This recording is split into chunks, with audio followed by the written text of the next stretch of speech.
Boa noite, Patrick. Quero deixar meu relato. Eu trabalhei por mais de 10 anos no Complexo Penitenciário Estadual de Laranjeiras, no interior de Minas Gerais. Não era o tipo de emprego que alguém sonha em ter.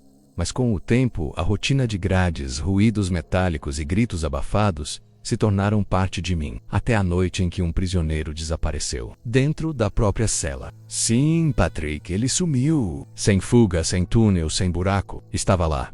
E no intervalo de segundos, simplesmente não estava mais.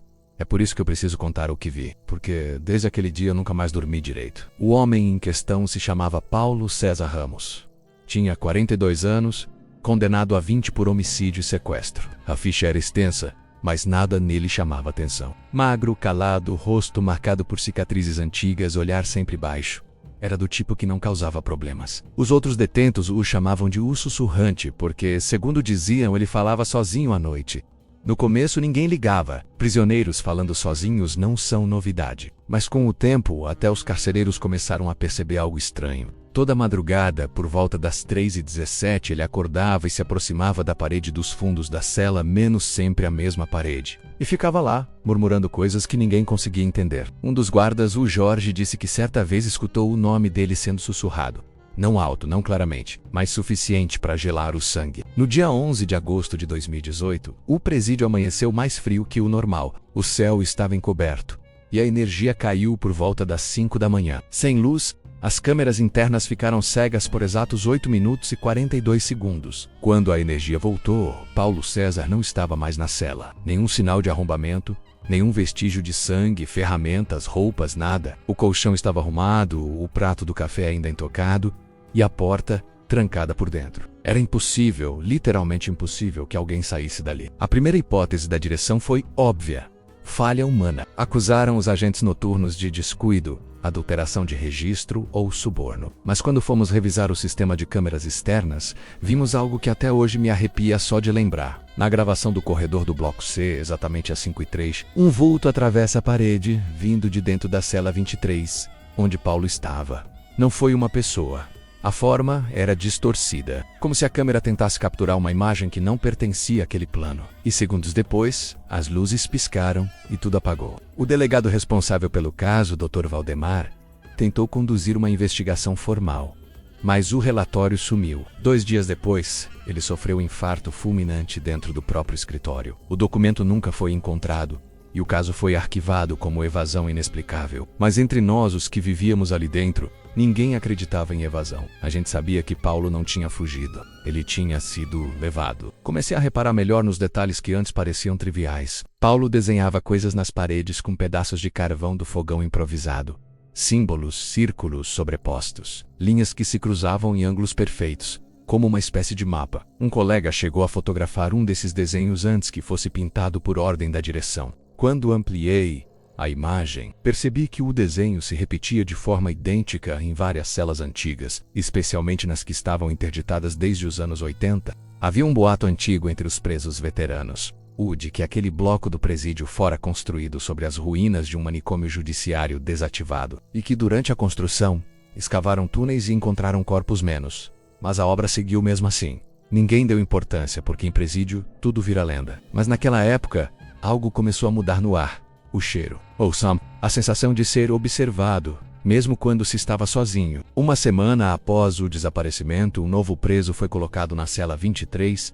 Ele ficou lá apenas 3 noites. Na terceira, gritou. Um grito que cortou o silêncio e fez ecoar o pavilhão inteiro. Quando fomos até lá, ele estava ajoelhado no canto, com as unhas cobertas de sangue raspando a parrada e dizia que alguém estava do outro lado, chamando por ele, pelo nome. Repetia: ele está aqui. Ele está dentro da parede. O homem foi transferido para o setor psiquiátrico e nunca mais falou. Decidi investigar por conta própria. Na noite seguinte, levei comigo uma lanterna e um gravador portátil. Esperei o turno ficar mais calmo e fui até o corredor do bloco código. Era por volta das 3 horas da manhã. Encostei o ouvido na parede da cela 23 e deixei o gravador ligado. Durante cerca de 3 minutos, não ouvi nada além do som distante da chuva. Mas ao reproduzir o áudio depois, algo apareceu. Um ruído baixo, como respiração, e uma voz quase imperceptível, dizendo: não era para abrir, fiquei sem ar. Mostrei o áudio a 2 colegas. Um deles, cético, riu. O outro, o Jorge, empalideceu na hora. Disse que era a mesma voz que ele ouvia nas madrugadas, a mesma voz que sussurrava nomes. Decidimos gravar novamente, desta vez com o microfone encostado diretamente na parede. E dessa vez, ouvimos claramente uma frase: "Eu avisei." Depois disso, Jorge nunca mais voltou para o trabalho. Pediu afastamento e mudou de cidade. Com o tempo, os rumores se espalharam. Os presos se recusavam a dormir na cela 23. Alguns diziam que à noite viam mãos surgindo nas rachaduras. Outros afirmavam que Paulo ainda caminhava pelo corredor, falando baixo, procurando a saída certa. O diretor mandou lacrar a cela. Mas mesmo depois disso, os barulhos continuaram. Os técnicos da manutenção tentaram tapar a parede com cimento reforçado. No dia seguinte, o cimento estava rachado. E os mesmos símbolos haviam sido riscados de novo. Certa noite, o novo inspetor da ala, Sérgio, resolveu desafiar o medo coletivo. Disse que ia dormir dentro da cela 23, para provar que era tudo superstição. Trancou-se lá dentro com uma câmera noturna e um rádio. Às 2h57 ele ainda falava conosco pelo rádio, rindo, debochando. Às 2h10 o som ficou cheio de interferência. Às 3h17, silêncio total. Quando abrimos a cela às 5, Sérgio havia desaparecido. De novo, sem sinal de arrombamento, sem barulho, sem nada. Mas na parede, em letras tremidas, havia uma única frase escrita com sangue: "Ele está de volta." A partir daí, o bloco inteiro foi interditado. Nenhum agente queria mais patrulhar aquela ala. E as transferências começaram em massa. Em menos de um mês, metade dos funcionários pediu demissão. Eu mesmo pensei em sair. Mas havia algo em mim que precisava entender. Precisava saber o que Paulo encontrou dentro daquela parede. Comecei a pesquisar antigos registros do manicômio. Encontrei um documento datado de 1954, com o nome de um interno, Paulo César Ramos. A mesma idade, a mesma foto. Mas isso era impossível. Se fosse o mesmo homem, ele teria mais de 90 anos. Mesmo assim, a semelhança era idêntica. O mesmo olhar, o mesmo formato de cicatriz. O relatório médico descrevia que ele havia desaparecido misteriosamente durante uma sessão de isolamento prolongado. O trecho final dizia: "O paciente acredita que as paredes respiram e sussurram." Disse que, se escutarmos com atenção, podemos atravessá-las. Aquele documento foi o último registrado antes do fechamento do manicômio. E de alguma forma, décadas depois, o mesmo nome apareceu na lista de prisioneiros do presídio erguido, exatamente ali. Paulo César Ramos, o homem que sumiu 2 vezes no mesmo lugar. Na última semana antes de eu pedir exoneração, fui chamado ao bloco interditado para acompanhar a retirada dos equipamentos.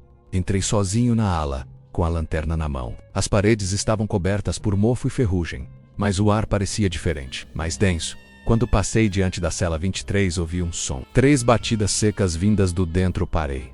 Achei que fosse eco, mas as batidas se repetiram. 3. Sempre 3. Resolvi gravar. Encostei o microfone e perguntei: "Quem tá aí?" O que veio em resposta foi um sussurro grave, rouco, quase um gemido.